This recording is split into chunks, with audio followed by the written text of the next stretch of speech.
ያችን ቀን እናፍቃለሁ አይቀርም ይሳካል ሕልሜ። ምስክር ሆነዋለሁ በአውደ ምሕረቱ ቆሜ። ደግሞም ባይሆንልኝ ያሰብኩት በቀኑ ለኔ አስቦልኝ ነው አባት በመሆኑ።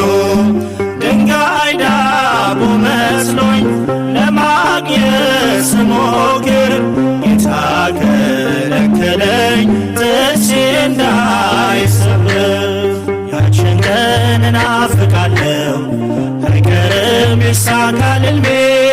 ምስክር ሆነዋለሁ በአውደ ምሕረት ቆሜ። ደግሞም ባይሆንልኝ ያሰብኩት በቀኑ ለኔ አስቦልኝ ነው አባት በመሆኑ። ድንጋይ ዳቦ መስሎኝ ለማግኘት ስሞ